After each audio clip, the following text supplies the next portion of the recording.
विशुद्धि क्षेत्र स्वामी विषयेभ्यो अवधि मनः पर्ययो मतिश्रुतयोर्निबंधो द्रव्येषु सर्वपर्यायेषु रूपेष्ववधे तदनंत भागे मनः पर्ययस्य सर्वद्रव्यपर्यायेषु केवलस्य एकादीनि भाज्यानि युगपदे कस्मिन्नात् चतुर्भ्यः मतिश्रुतावधयो विपर्ययश्च सदसतोर्विशेषाद् द्रक्षोपलब्धेरुन्मत्तवत् नैगम संग्रह व्यवहार ऋजुसूत्र शब्द समभिरूढ़ अनुभूता नया।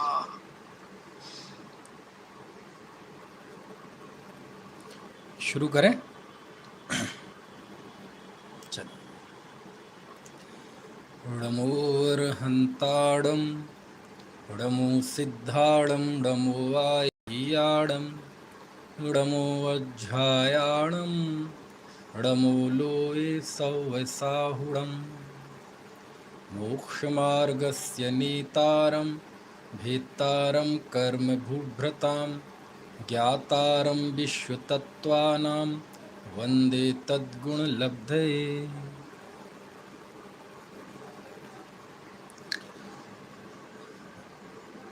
तत्वार्थ सूत्र 4 दिन की व्यवधान के बाद अब आगे से फिर से रिज्यूम कर रहे हैं, शुरू कर रहे हैं। आपको पुराना विषय थोड़ा सा अपडेट हो जाए। तत्वार्थ सूत्र के पहले अध्याय में हमारी जो बात चल रही है वह श्रुत ज्ञान पर चल रही है। श्रुत ज्ञान का स्वरूप बताने वाला 20वां सूत्र श्रुतम मति पूर्वम द्वयनेक द्वादश भेदम। श्रुत ज्ञान मति ज्ञान पूर्वक होता है और वह 2 अनेक और 12 भेदों वाला है। श्रुत ज्ञान का हम स्वरूप बताया था मैंने आपको कि ये अंग प्रविष्ट और अंग बाह्य क्या है, 12 अंग कौन से हैं, 14 पूर्व कौन से हैं, 14 अंग बाह्य कौन से हैं। उसी का स्वरूप बताते हुए मैंने आपसे कहा था कि यदि आप चाहेंगे तो हम आपको द्वादशांग का विषय भी संक्षेप में बताएंगे। तो आप सबने बड़ी उत्कंठा जाहिर की कि नहीं ज़रूर बताइए। तो श्रुत ज्ञान का स्वरूप जानने के लिए, क्योंकि इसका नाम श्रुत है और श्रुत का अर्थ होता है सुना हुआ, और लेकिन जब हम शास्त्र पढ़ते हैं तो हम तो पढ़ते हैं तो आप पढ़ रहे हैं, लेकिन वो जो शास्त्र में लिखा हुआ है वो सुना हुआ है मूलतः। किसने सुना?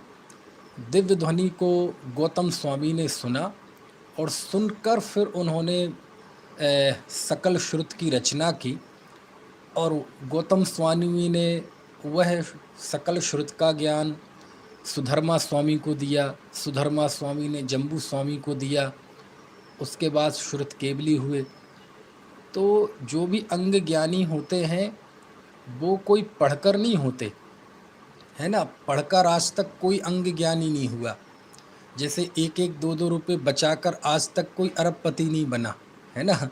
ऐसे ही पढ़कर आज तक कोई अंग ज्ञानी नहीं हुआ। एक एक विशिष्ट उपलब्धि होती है, साधना के द्वारा, संयम के द्वारा विशिष्ट ज्ञान का प्रकाश होता है और वो सब श्रवण परंपरा से चलता है, सुनकर चलता है। तो ये जो भी शास्त्र या द्वादशांग की रचना हुई, गौतम स्वामी ने सुना और सुनकर रचना की, तो इस कारण से उसे कहते हैं श्रुत। श्रुत यानी सुना गया। किसने सुना? गौतम स्वामी ने सुना। क्या सुना? दिव्य ध्वनि सुनी। और सुनकर क्या किया? इन अंगों और पूर्वों और अंग बाह्य की रचना की, इसलिए इनको कहते हैं श्रुत। और फिर बहुत समय तक तो श्रुति परंपरा से ही जिनागम चलता रहा, फिर बाद में लिपिबद्ध हुआ। तो आज उस लिपिबद्ध आगम को भी हम क्या कहते हैं? श्रुत कहते हैं। और श्रुत पंचमी पर्व कल हमने मनाया और अब 1-2 दिन तो उसकी भी खुमारी रहेगी, है ना। और किसी को हो चाहे ना हो, कम से कम हमारे तत्वार्थ सूत्र के पाठकों को तो रहेगी, क्योंकि आज मैं आपको बताऊंगा कि इस द्वादशांग में क्या क्या है इस श्रुत में। तो आचार्य गौतम स्वामी ने 12 अंगों की रचना और अंग बाह्य की रचना की। तो उन 12 अंगों का विषय संक्षेप में हम जानते हैं। इसमें सबसे पहला अंग है आचारांग। सबसे छोटा है, 18,000 पद इसमें है। छोटा मतलब और की दृष्टि से, और पद का तो मैंने बताया था। आज उपलब्ध जितना जिनागम है उन सबको इकट्ठा कर दिया जाए तो एक पद भी ना बने, इतना बड़ा होता है पद। 1634 करोड़ 83 लाख 7,888 अपुनरुक्त अक्षरों का एक पद होता है। तो सबसे पहला है आचारांग, और इस आचारांग में मुनिचर्या का वर्णन है ना। क्योंकि आचार, आचार मतलब आचरण, समझ में आए ना। चरण कहें, आचरण कहें, उसका मतलब है ना चारित्र, आचरण। और मुक्ति के मार्ग में मुनि का चारित्र प्रधान है, क्योंकि मुनि के चारित्र से ही मुक्ति प्राप्ति होती है।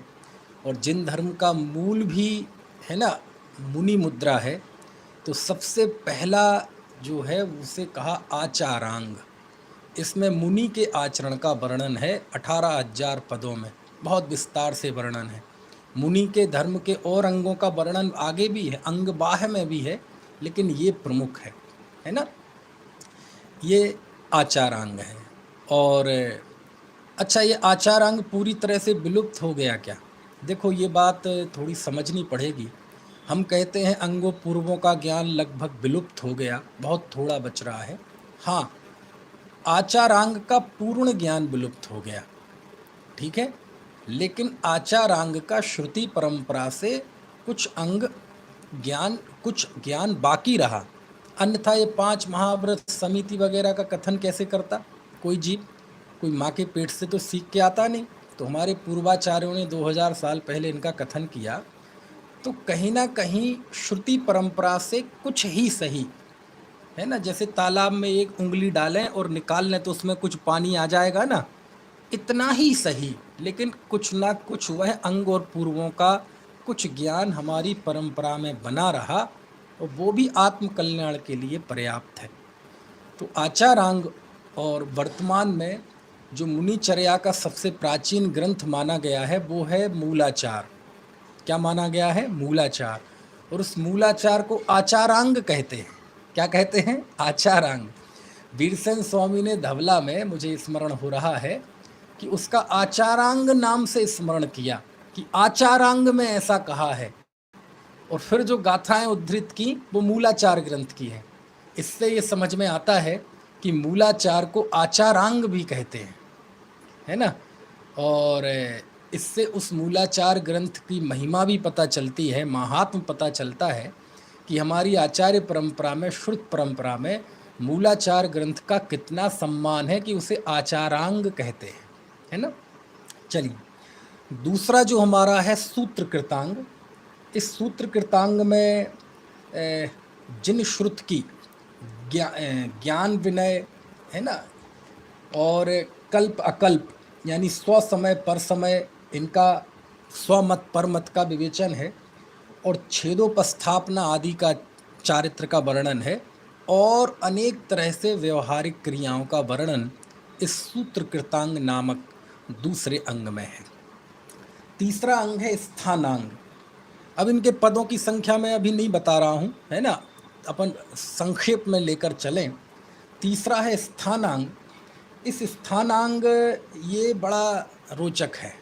किस तरह का रोचक है कि जैसे हम कभी कभार पाठशाला में पढ़ाते हैं, 1 मतलब आत्मा, 2 मतलब जीव और अजीव, 3 मतलब सम्यक दर्शन ज्ञान चारित्र, 4 मतलब अनंत दर्शन अनंत ज्ञान अनंत सुख अनंत वीर, 5 मतलब 5 महाव्रत, 6 मतलब 6 द्रव्य, 7 यानी 7 तत्व, 8 कर्म है ना अथवा सिद्धों के गुण, 9 पदार्थ, 10 धर्म, 11 प्रतिमाएं, 12 भावनाएं, ऐसे करते हैं ना। और एक जैन दर्शन गणित ग्रंथ भी प्रकाशित हुआ, अभी कुछ साल पहले उनकी समाधि हुई, आचार्य धर्मभूषण महाराज श्री का। तो उसमें इसी 1-2 करके बहुत सारा लंबा गणित बताया गया है कि जिनागम में 1 क्या क्या है, 2 क्या क्या है। तो कमाल की बात है कि हमारा जो तीसरा अंग है स्थानांग, इसके 42,000 पदों में यही है, 1 से लेकर 10 संख्या तक क्या क्या है वो बताया है। अब आप सोच लो कितना अगाध होगा, है ना। आज के जो शास्त्र हैं, ऐसे लाखों शास्त्र इकट्ठे किए जाएं तब जाके सूत्र इस तक पहुंच पाएंगे। और इसमें 1 से लेकर 10 संख्या तक क्या है दुनिया में क्रमशः, इसका वर्णन इस तीसरे स्थानांग में है ना, ठाणांग। चलिए, जिनागम का चौथा अंग है अंग प्रविष्ट का समवायांग। ये समवायांग, इसमें कॉम्परेटिव स्टडी है, इसमें तुलनात्मक अध्ययन है समानता के आधार पर कि दुनिया में जो दो चीज़ें समान हैं, है ना। समवाय, समवाय यानी होता है जोड़ना, और जब जोड़ते हैं किसी को तो उसमें कुछ ना कुछ समानता देख के जोड़ते हैं। विवाह संबंध भी जोड़ते हैं तो कुछ ना कुछ समानता जोड़ते हैं, होता है कि नहीं। मित्र होते हैं तो कुछ ना कुछ समानता होती है। तो समवायांग में दुनिया में दो चीज़ें एक सी कौन सी हैं, उनको एक साथ उसका विषय बनाया गया है। उदाहरण के लिए जैसे लोकाकाश के प्रदेश और जीव के प्रदेश, समझ में आए ना, ये एक हैं। लोकाकाश के प्रदेश और एक जीव के प्रदेश समान है, समझ में आती है बात, है ना। ऐसे सब लगा लेना, बहुत सारी चीज़ें हैं। तो ऐसे द्रव क्षेत्र काल भाव की समानता, धर्म अधर्म और आकाश द्रव एक एक हैं, है ना। काल द्रव्य असंख्यात हैं। काल द्रव्य असंख्यात हैं कैसे, जितने एक जीव के प्रदेश हैं अथवा लोकाकाश के प्रदेश हैं। तो ये जो समानता है द्रव्य क्षेत्र काल भाव की, ये समानता का वर्णन इस अंग में है और इसका नाम है समवायांग। कितने अंग हो गए? 4, ठीक है। आचारांग, इनके नाम भी याद कर लें, बहुत आसान है, हमारी ये श्रुत परंपरा है, विरासत है, इसका स्मरण रहना चाहिए। आचारांग, सूत्रकृतांग, स्थानांग, समवायांग, ठीक है। फिर 5वां है व्याख्या प्रज्ञप्ति। व्याख्या प्रज्ञप्ति में क्या जीव है, जीव के विषय में 60,000 प्रश्नों के समाधान हैं इसमें। कितने प्रश्न? 60,000 प्रश्न।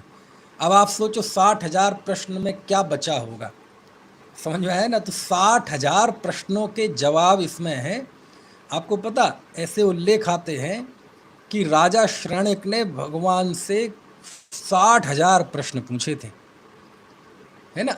खैर, तो वो सारे 60,000 प्रश्न जीव संबंधी नहीं थे, लेकिन ये जो प्रश्न हैं जीव के विषय में 60,000 प्रश्न पूछे थे, उनका उत्तर इसमें है ना। और ये सारे प्रश्न गणधर के द्वारा किए गए, आम जनता के द्वारा नहीं। गणधर स्वामी ने जो भगवान महावीर से प्रश्न किए 60,000, जीव अस्ति के, जीव नास्ति, आप सोचो कितनी बातें होंगी इसमें जीव के संबंध में, समझ में आया ना। ऐसे 60,000 प्रश्नों का जवाब, उसका विश्लेषण, उस पर विमर्श इस 5वें अंग में है, जिसका नाम है व्याख्या प्रज्ञप्ति, ठीक है। इसके बाद 6वां अंग है ज्ञात्री धर्म कथा। इस ज्ञात्री धर्म कथा में भी गणधर द्वारा केवल जीव संबंधी ही प्रश्न थोड़ी पूछे गए, और भी विषय संबंधी प्रश्न पूछे गए, है ना। वो सारे प्रश्नों के समाधान इसमें हैं। जीवादि द्रव्यों का स्वरूप भी है, और चूंकि इसमें लिखा है कथा, तो इसमें अनेक कथाओं और उपकथाओं का वर्णन इस ज्ञात्री धर्म कथा में है कि जो एक धर्मात्मा होता है, उन धर्मात्माओं की लंबी लंबी कथाएं, उपकथाएं इस शास्त्र में है, और उन कथाओं के माध्यम से जीव के अंदर उठने वाले बहुतेरे प्रश्न, सैकड़ों प्रश्नों का समाधान किया गया है। प्रश्न कोई भी हो सकता है, समझ में है ना। एक अबोध बालक जैसा प्रश्न और कोई विद्वान और गणधर महाराज प्रश्न करें, तो सब प्रश्नों के समाधान इस 6वें अंग में ज्ञात्री धर्म कथा में है। फिर 7वां अंग है उपासकाध्ययन। मीना जी, उपासक कौन होता है? उपासक मतलब श्रावक। श्रावक को यहाँ उपासक कहा गया है ना। और उपास का अध्ययन, इसमें उपासक का अध्ययन है, यानी इसमें श्रावकों के आचरण का वर्णन है। किसका वर्णन है? श्रावकों के आचरण का। 11 प्रतिमाओं का वर्णन है इसमें, समझ में आए ना। और कैसे आचरण धारण करें, कैसे व्रतादि धारण करें, ये सब इसमें बताया गया है। 7वां उपास का अध्ययन। यही कारण है कि हमारे यहाँ ऐसे चरणान योग के शास्त्र हुए जिसमें श्रावकाचार का वर्णन है, तो उसका अपर नाम उपास का अध्ययन। जैसे वसुनंदी आचार्य का श्रावकाचार है, वसुनंदी श्रावकाचार, उसका दूसरा नाम उपास का अध्ययन है ना, क्योंकि उसमें श्रावक यानी उपासक है ना। तो आप सब उपासक हैं, है ना। है उपासना, उपासना किसे कहते हैं? उपासक कौन होता है? उपासक किसे कहते हैं, है ना। है अरे जो धर्म की उपासना करता है, श्रद्धा ज्ञान चारित्र की उपासना करता है, यद्यपि वह गृहस्थ है, लेकिन गृहस्थ होते हुए भी उस जिसके चिंतन में निर्ग्रंथ अवस्था होती है, लक्ष्य निर्ग्रंथ अवस्था होती है, वो उपासक कहलाता है। पंडित आशाधर जी ने सागर धर्मामृत में बहुत अद्भुत बात लिखी। बोले श्रावक किसका, गृहस्थ दशा किसका नाम है? बोले निर्ग्रंथ होने की भावना का नाम गृहस्थ दशा है। मुनि बनने की भावना का नाम गृहस्थ दशा है। फिर मैं एक लाइन और जोड़ देता हूँ कि मुनि दशा किसका नाम है? वह भावना जब फलीभूत हो जाए तो वह मुनि दशा है। समझ में है ना। ऐसा तो इसमें अब आप देखेंगे एक बात कि गृहस्थ धर्म का उपदेश भी गौतम स्वामी ने दिया है। गृहस्थों का धर्म का उपदेश, गृहस्थ धर्म भी, प्रतिमाएं भी, श्रावकों का चारित्र भी निर्ग्रंथ आचार्यों ने दिया है ना। जैसे कभी कभार मैं कहता हूँ कसाय पाहुड़, कषाय का विवेचन भी निष्कषाय होकर आचार्य ने किया है। समझ में आए ना। निष्कषाय जी भी कषाय का विश्लेषण कर पाते हैं। ऐसे ही गृहस्थ धर्म का वर्णन भी मुनियों ने किया, गणधर स्वामी ने किया है ना। और छोटे मोटे नहीं, 11,70,000 पदों में किया है। समझ में आया ना। हमारे पास जो उपलब्ध श्रावकाचार हैं वो तो उस उपास का अध्ययन की एक बूंद के बराबर है ना, है ना। इस तरह से देखो, बाद में भी देख लो, श्रावकाचार किसने लिखा? आचार्य समंतभद्र ने। क्यों? क्योंकि गृहस्थों को भी हमेशा से यदि कोई दिशा निर्देश, दिशा बोध देता आया है तो हमारे निर्ग्रंथ संत देते आए हैं कि आप गृहस्थ जीवन में भी गृहस्थोचित कर्मों का कैसे पालन करें, गृहस्थ चर्या का कैसे पालन करें, गृहस्थ के क्या उत्तरदायित्व हैं, ये बात भी हमारे निर्ग्रंथ संतों ने बताई है ना। चलिए, 7वां है अंतःकृत दशांग। इस अंतःकृत दशांग में प्रत्येक तीर्थंकर के काल में जो 10-10 ऐसे उपसर्ग वाले केवली हुए कि जिन्हें उपसर्ग की दशा में केवल ज्ञान हुआ, ऐसे हर एक तीर्थंकर काल में 10-10 ऐसे मुनिराजों की कथाओं का, उनके स्वरूप का वर्णन है कि जिनको दारुण उपसर्ग चल रहा था और दारुण उपसर्ग हुआ और उन्हें अंतर मुहूर्त में केवल ज्ञान की प्राप्ति हो गई, है ना, मोक्ष हो गया। आपको पता है कि उपसर्ग के काल में भी जीव को केवल ज्ञान की प्राप्ति हो जाती है। देखो, जैसे जो हम कहते हैं ना कि 2.5 द्वीप में कुछ एक क्षेत्र ऐसे हैं जहाँ से जीव मोक्ष जाता है, जहाँ का पैदा हुआ। जैसे जम्बू द्वीप में भरत क्षेत्र और ऐरावत क्षेत्र और विदेह क्षेत्र, बस यहीं के पैदा हुए जीव मोक्ष जाते हैं। बाकी जो भोग भूमियाँ हैं वहाँ से नहीं जाते, समुद्र में तो पैदा ही नहीं होते, है ना। और लेकिन 2.5 द्वीप का एक भी कोना ऐसा नहीं है जहाँ से जीव, अनंत जीव मोक्ष ना गए हों। जहाँ कोई मनुष्य पैदा ही नहीं होता वहाँ से कैसे चले जाते हैं? समझ में आए ना। तो शास्त्रों में लिखा कि कोई मान लीजिए भरत क्षेत्र के मुनि हैं, वो तपस्या कर रहे हैं और कोई पूर्व जन्म का वैरी आए, उसने उन पर उपसर्ग किया और उन्हें पकड़ के आकाश में उछाल दिया। और आकाश में उछालने के बाद कहते हैं, आप जब सिद्ध चक्र विधान करते हैं तो सिद्ध चक्र विधान में आपने देखा होगा ऐसे ऐसे हम सिद्धों को अर्घ देते हैं कि आकाश से हुए सिद्धों की मैं अर्घ समर्पित करता हूँ। और एक नहीं, अनंत है। कि उन्हें आकाश में उछाल दिया गया और वो नीचे नहीं आ पाए। उस बीच उन्होंने मोह का नाश कर दिया, है ना, केवली हुए, और बहुत छोटे से अंतर मुहूर्त के अंदर ही उन्होंने अयोगी केवली दशा प्राप्त कर ली और मोक्ष हो गए। यानी जमीन में नहीं आ पाए और आकाश में ही उन्हें मुक्ति की प्राप्ति हो गई। ऐसे अनंत जीव हैं उपसर्ग की दशा में, कितने ही जीव, और उन्हें किसी पूर्व जन्म के वैरी ने लवण समुद्र में जाकर फेंक दिया, कालोदधी समुद्र में जाकर फेंक दिया, वहां से मुक्ति हो गई। अरे मिलेक खंड में जाके फेंक दिया, वहां से मुक्ति हो गई। समझ में आया? अरे समुद्र में फेंक दिया, वो अजगर, वो बड़े बड़े अवगाहना वाले जीव होते हैं, वो खा गया, निगल गया, और वो पेट में अभी भी ध्यान कर रहे हैं, और वहाँ उन्होंने खपक श्रेणी मार ली, केवल ज्ञानी हो गए, और चुटकियों में अयोगी हो गए और मोक्ष हो गया। तो ऐसे उपसर्ग, दारुण उपसर्ग जिन पर हुआ और उन्हें तुरंत ही केवल ज्ञान की प्राप्ति कर ली और मोक्ष की प्राप्ति कर ली, ऐसे एक एक तीर्थंकर के काल में हुए तो बहुत, लेकिन 10-10 का वर्णन उन्होंने इसमें किया है। तो इससे कहते हैं अंतःकृत दशांग। अब स्वाभाविक है, कभी एक बार मैंने कहा कि भैया द्वादशांग का स्वरूप भी थोड़ा कभी कभार बदल जाता है। तो कहे ऐसे कैसे बदल जाता है? ऐसे बदल जाता है। अब इसमें इस काल के 24 तीर्थंकर के काल में हुए 10-10 का वर्णन होगा। अब पिछली अवसरपणी में जो लिखा जाएगा उसमें उसके होंगे, उस समय के होंगे, तो कुछ नाम वगैरह बदल जाएंगे ना, है ना। इसलिए थोड़ा बहुत इसमें समय के अनुसार बदलाव होता रहता है। और इसमें एक और धबला ग्रंथ में तो राजवार्तिक में मूलतः भगवान महावीर के काल में हुए 10 अंतःकृत दशांग केवलियों का वर्णन है बाकायदा, क्योंकि ये द्वादशांग का जो स्वरूप है, विषय है, ये सर्वप्रथम यदि कहीं उल्लेख मिलता है मेरी दृष्टि में तो वो राजवार्तिक में मिलता है।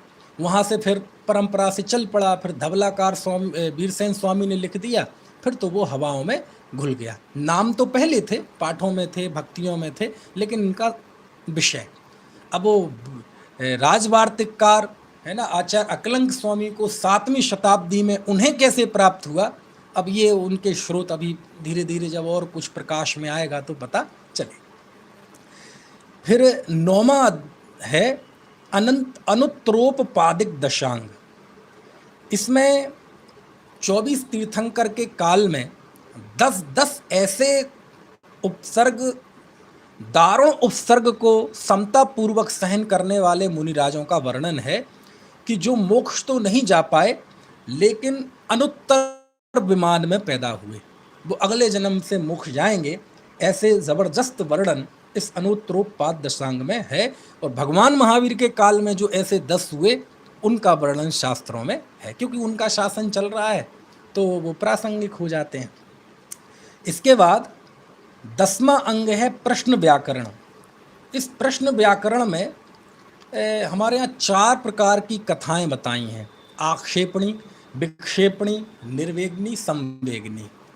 परमत का खंडन, स्वमत का मंडन, जो संसार से वैराग्य पैदा करा दें, है ना, और जो संसार से चतुर्गति परिभ्रमण से भय पैदा करा दें, ऐसी ये सब कथाएं होती हैं। और इन कथाओं का बहुत बृहद वर्णन 10वें अंग प्रश्न व्याकरण में है। इसके अलावा भूत भविष्य वर्तमान संबंधी, धन धान्य, लाभ अलाभ, जीवन मरण, जय पराजय संबंधी प्रश्नों के पूछने पर इनके उपायों का वर्णन है। समझ में आए ना कि जीव की धन क्यों, कैसे जाता है, पराजय क्यों हो जाती है, क्या करना चाहिए, है ना, कि जीवन में पराजय ना झेलना पड़े, अपयश झेलना ना पड़े, है ना, ऐसे सब। इन सारा वर्णन इस प्रश्न व्याकरण में है। अब नाम ही इसका प्रश्न व्याकरण, तो आप समझ सकते हैं कि हमारे संसारी जीवों को कितने कितने तरह के प्रश्न होते हैं, कितने कितने तरह के प्रश्न होते हैं, है ना। आप कभी जाएंगे, एक सुदृष्टि ज्ञान तरंगिणी पुस्तक है, इसके अलावा भी विमलनाथ पुराण है, उसमें ऐसे सैकड़ों प्रश्न हैं जो हम आम लोगों को उठते हैं। कई लोग सब मेरे साथ ही ऐसा क्यों होता है, हमारे साथ तो ये स्थिति है कि हम सोने को हाथ लगाएं तो मिट्टी हो जाता है। प्रश्न है कि नहीं? कोई अंधा क्यों होता है, कोई लूला क्यों होता है जन्म से, कोई लंगड़ा क्यों हो जाता है, कोई बेरोजगार क्यों होता है, किसी का विवाह क्यों नहीं होता, किसी की पत्नी कलहकारिणी क्यों होती है, समझ में आया ना। कोई किसी को घर के बाहर घूम घूम कर आजीविका क्यों करनी पड़ती है, किसी को अपयश क्यों झेलना पड़ता है, किसी को घोर रोग का सामना क्यों करना पड़ता है, ये जो प्रश्न होते हैं। कोई विधुर क्यों होता है, कोई विधवा बहन विधवा क्यों होती है, कोई यतीम क्यों होता है, कोई निसंतान क्यों होता है, कितने कितने कष्ट हैं जीवों को दुनिया में, वो सारे प्रश्नों के समाधान शास्त्रों में दिए हैं। तो अब क्या करें कि अंधे ना हो, क्या करें कि बीमार ना हो, तो कहते उपाय है उसका।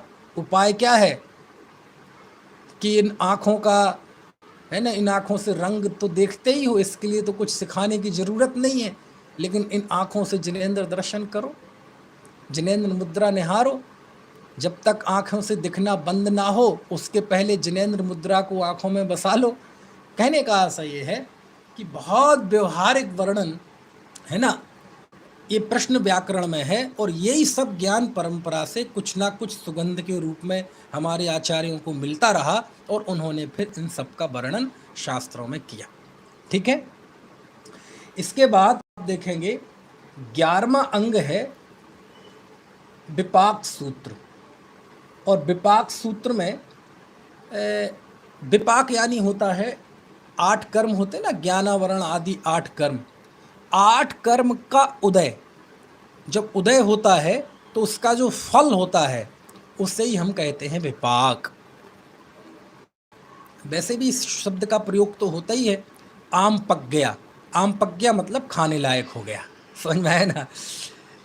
सीताफल, क्या कहते हैं, सीताफल हमारे यहाँ उसे शरीफा बोलते हैं, है ना। कस्टर्ड एप्पल, तो कहते हैं वो, बोले अभी कच्चा है, खाने लायक नहीं हुआ, पक गया मतलब खाने लायक हो गया।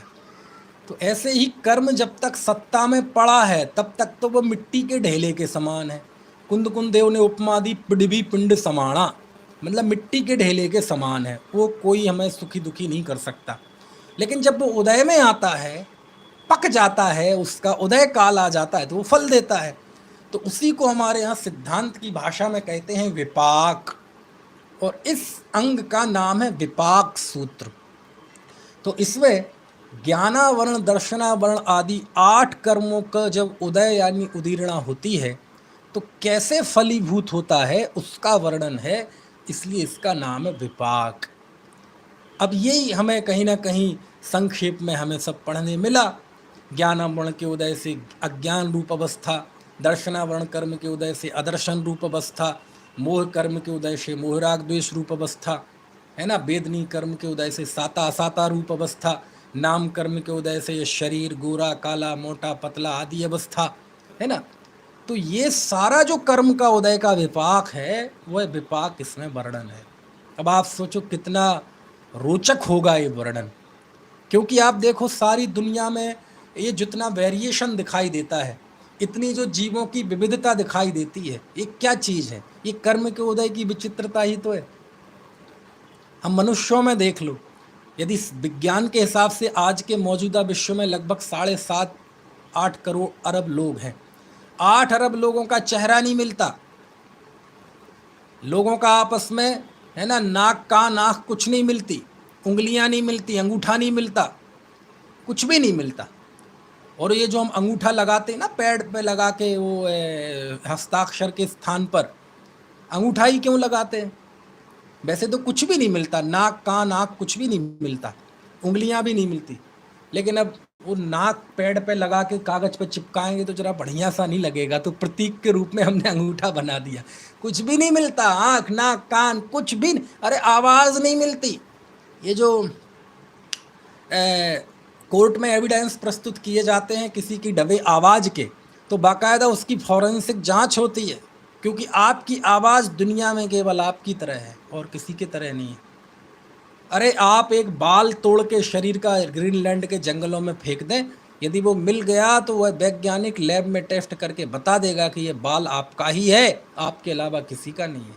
आवाज़ नहीं मिलती, बाल नहीं मिलते, सोचने समझने का तरीका नहीं मिलता, भाव नहीं मिलते, रुचियां नहीं मिलती, समझ में आए? अरे 8 अरब लोग हस्ताक्षर कर दें तो एक हस्ताक्षर दूसरे हस्ताक्षर से नहीं मिलता, तो ये जो विविधता है, हम मनुष्यों में ही देख लो और पशुओं में जाओ तो फिर तो देखो, कुत्ता बिल्ली गाय भैंस कीड़े, कितनी विविधता है, कितनी विविधता है। समझ में आया? वो जुगनू चमकता है वो भी जीव है, और एक वो काला भौरा है, बिल्कुल काला कलूटा। तो ये जो है ना, कर्म के उदय की विचित्रताएं हैं, ये सब उदय के जन्य जीव के परिणाम हैं, जीव के है ना भाव हैं, है ना, मनुष्य आदि। तो कितना जबरदस्त होगा ये विपाक सूत्र कि 8 कर्म के उदय से जीव की कैसी कैसी अवस्थाएं बनती हैं। अरे नाम कर्म के उदय से ही कैसी विचित्रताएं दिखाई देती हैं। और फिर जब मोह की बात करेंगे तब तो फिर और कहाँ। ज्ञानावरण के उदय की विचित्रता देखो, एक इंद्रिय जीव है, उसके कितना ज्ञान, 2 इंद्रिय के कितना ज्ञान, 3 इंद्रिय के कितना ज्ञान, हम सबके कितना ज्ञान, गणधर स्वामी की कितना ज्ञान। तो ये इसमें वर्णन है, बहुत जबरदस्त वर्णन है विपाक सूत्र में। ठीक है। फिर 12वां अंग है दृष्टिवाद। ये 12वां अंग सबसे बड़ा है, समझ में आया ना, सबसे बड़ा है।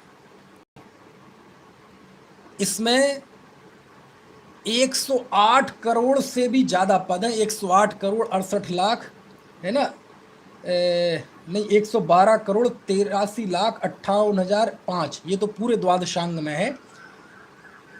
केवल दृष्टिवाद में 108 करोड़ 68 लाख 56,005 पद है।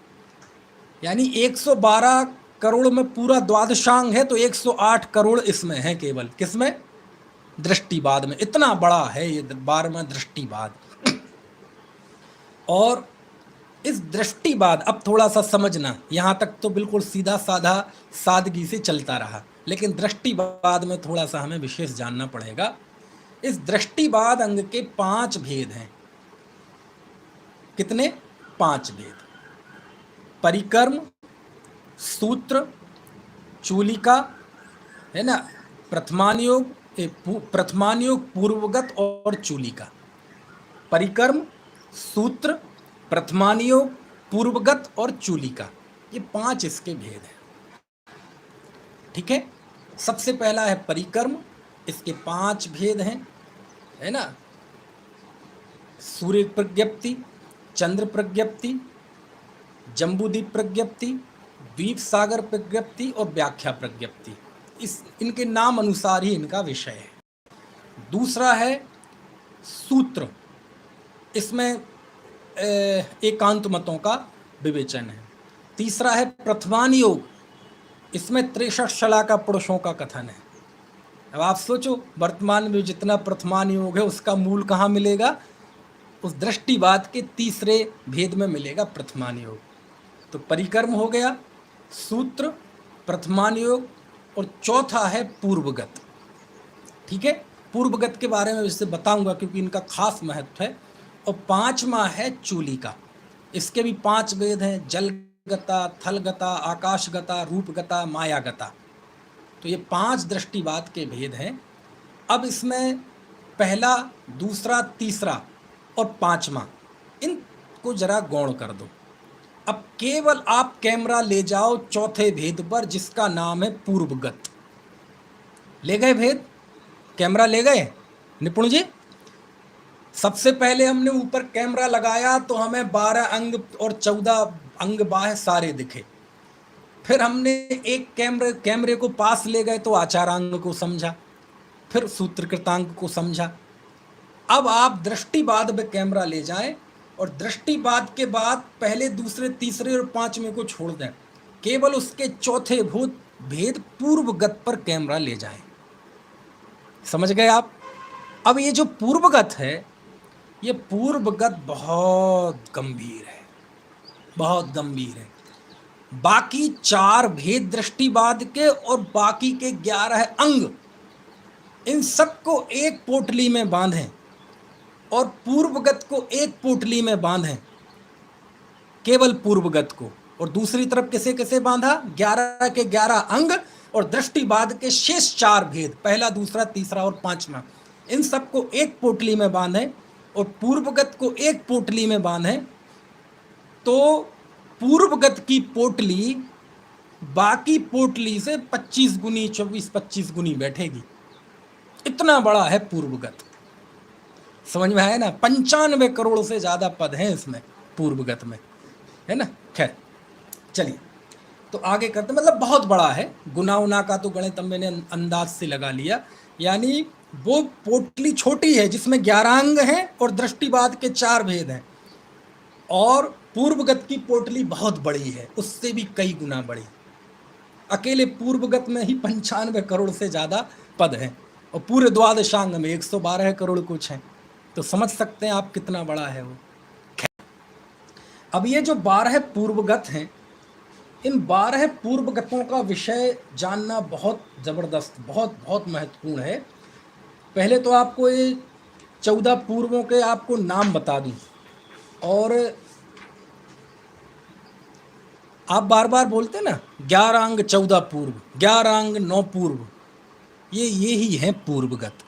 पूर्वगत को ही हम संक्षेप में पूर्व बोल देते हैं, शॉर्ट फॉर्म। पूरा नाम क्या है इसका? पूर्वगत। जैसे पूरा नाम है तत्वार्थ, लेकिन हम क्या बोलते हैं?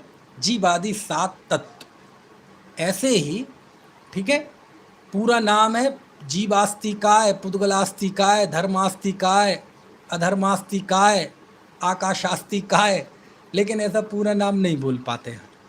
तो ऐसे ही पूरा नाम है उसका पूर्वगत, लेकिन उसको हम शॉर्ट फॉर्म में क्या बोल देते हैं? पूर्व।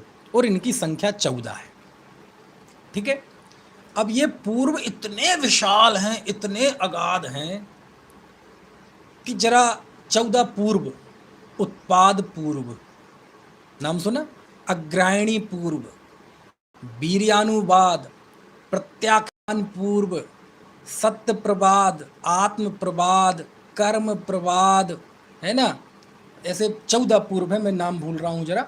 उपाद, अग्रायणी, वीर्यानुवाद, अस्ति नास्ति प्रवाद, ज्ञान प्रवाद, सत्य प्रवाद, आत्म प्रवाद, कर्म प्रवाद, प्रत्याख्यान, विद्यानुवाद, कल्याण नामधेय, प्राणवाद, क्रिया विशाल और लोक बिंदु सार।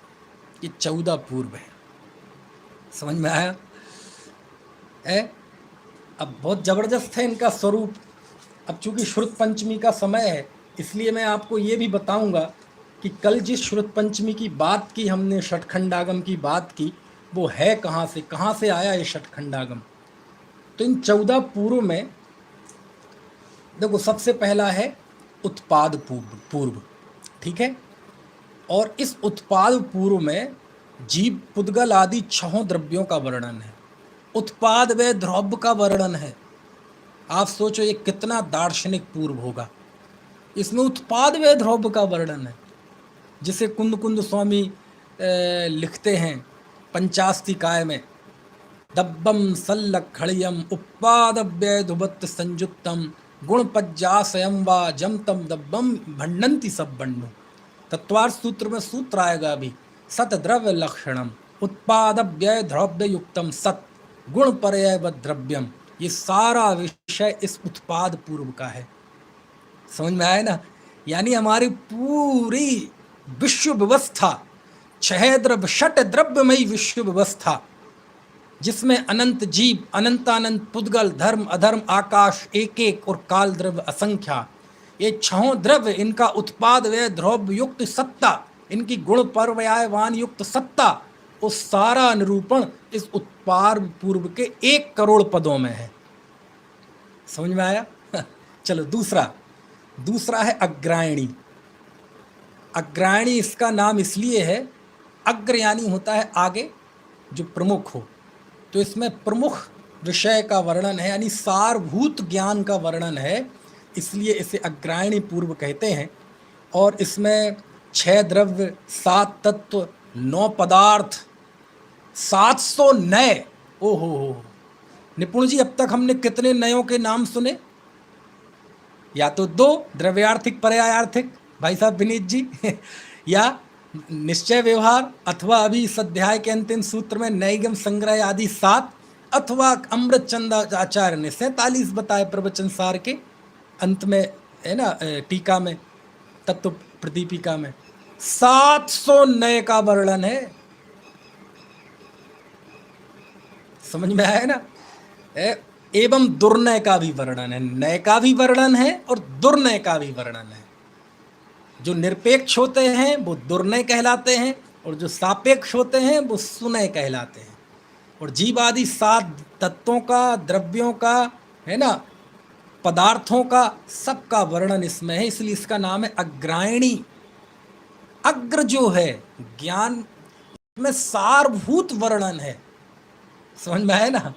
ऐसा बहुत अच्छा अग्रायणी पूर्व है ना। और ये बहुत बहुत बड़ा है, 96 लाख इसमें पद हैं।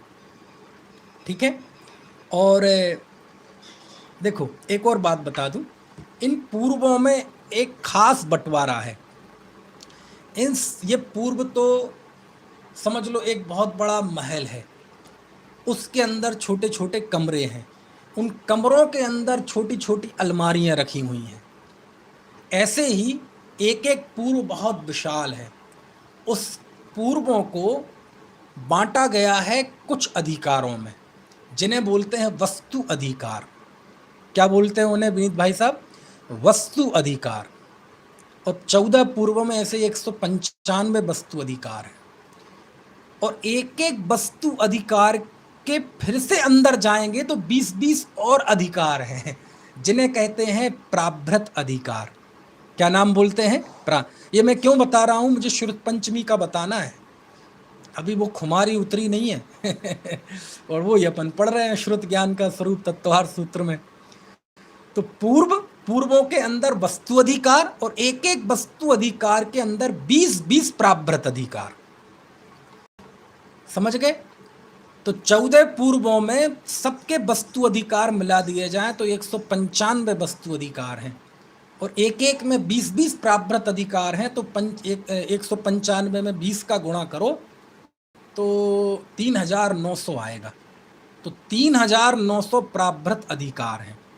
यानी 14 पूर्वों में अपन कहीं भी निगाह डालेंगे तो जहां भी निगाह जाएगी वो कोई ना कोई प्राभृत अधिकार होगा। क्यों? क्योंकि पूर्वों के अंदर वस्तु अधिकार है और वस्तु अधिकार विभाजित हैं 20-20 प्राभृत अधिकार में। आप क्यों बता रहे हैं सब? अरे मैं बहुत जानबूझ के बता रहा हूं, अभी मजा आएगा। देखो, यानी पूर्व कहीं मिलेंगे तो किस में मिलेंगे? वस्तु अधिकार में मिलेंगे। समझ में आए? कितने वस्तु अधिकार हैं? प्राभृत अधिकार 3900 प्राभृत अधिकार हैं, क्योंकि एक एक वस्तु प्राभृत में 20-20 प्राभृत अधिकार हैं। तो यदि 14 पूर्वों को देखें तो उसमें 3900 प्राभृत अधिकार हैं। ठीक है। अच्छा, प्राभृत को निपुण जी प्राकृत में क्या बोलते हैं? पाहुड़। क्या बोलते हैं दिलीप जी? पाहुड़। उनको बोलते पाहुड़। क्या मतलब हुआ? कुंद कुंद देव अपने ग्रंथ का नाम देते हैं समय पाहुड़। गुणधर आचार्य के ग्रंथ का नाम है कषाय पाहुड़, दंसण पाहुड़, सुत्त पाहुड़, चरित पाहुड़, भाव पाहुड़, लिंग पाहुड़, सील पाहुड़, मोक्ष पाहुड़। ये पाहुड़ शब्द आया कहां से?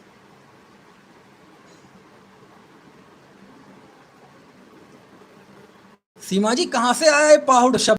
अनुभा जी, ये जो 14 पूर्व हैं, उन 14 पूर्व में जो 3900 पाहुड़ हैं, वहां से ये शब्द आया है। आप समझ सकते हैं हमारे जिनागम में पाहुड़ शब्द कितना पवित्र है। महेंद्र जी, सागर वाले भाई साहब, बहुत उत्कंठा थी ना भाई साहब, जल्दी शुरू करो, जल्दी शुरू करो, रहा नहीं जा रहा पाहुड़ वहां से आया शब्द। कितना पवित्र शब्द है पाहुड़। पाहुड़ मतलब प्राभृत, और प्राभृत का अर्थ होता है तीर्थंकर के द्वारा जो प्रस्थापित अर्थ है उसे पाहुड़ कहते। पाहुड़ यानी तीर्थंकर की वाणी, और उसमें कई विषय होते हैं, तो एक एक विषय को लेकर जो तीर्थंकर की वाणी संकलित की जाती है उसे ही पाहुड़ कहते हैं। और ऐसे 3900 पाहुड़ हैं 14 पूर्वों के अंतर्गत। समझ में आया? चलो, आचार्य धरसेन को क्या था? कि जो दूसरा अग्रायणी पूर्व है जिस पे हम बात कर रहे हैं, इस अग्रायणी पूर्व में 14 वस्तु अधिकार हैं। कितने वस्तु अधिकार हैं? 14 वस्तु अधिकार। तो 14 पूर्व में दूसरा अग्रायणी पूर्व, तो 2 आप दिमाग में रख लो, ठीक है। और 2 में से जो 14 वस्तु अधिकार है, इसमें 5वां वस्तु अधिकार, 5 को ऊपर रख दो। आपको याद करने का फॉर्मूला बता रहा हूं। अब उस 5वें वस्तु अधिकार में जो 20 प्रावृत अधिकार हैं, उसमें चौथे प्रावृत अधिकार का नाम है महाकम्म पयडी पाहुड़। क्या नाम है उसका पवन जी? महाकम्म पयडी पाहुड़। कौन से नंबर का प्रावृत अधिकार है? चौथे नंबर का प्रावृत अधिकार। दूसरा अग्राणी पूर्व, 5वां वस्तु अधिकार, उसका चौथा प्रावृत अधिकार कम्म पयडी पाहुड़। उसका ज्ञान हमारे धरसेन स्वामी को था। समझ में आ रही है बात? उसका ज्ञान गुरु परंपरा से आचार्य धरसेन स्वामी को था। यदि उसको फॉर्मूला याद रखने के लिए कर लें तो 254 बना लो, 254। दूसरा पूर्व, चौथा वस्तु, 5वां वस्तु अधिकार और चौथा प्रावृत अधिकार। उसका ज्ञान, उसमें भी बहुत अधिकार है, 24 अनुयोग अधिकार हैं उसमें। तो वो ज्ञान उनको था धरसेन स्वामी को। आप कहेंगे वो इतना सा ज्ञान था? हाँ, द्वादशांग की दृष्टि से तो देखा जाए तो इतना सा था, लेकिन वो इतना सा भी कितना?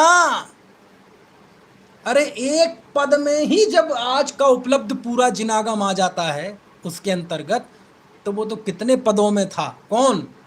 वह कम्म पयडी पाहुड़। उसका ज्ञान धरसेन स्वामी को था।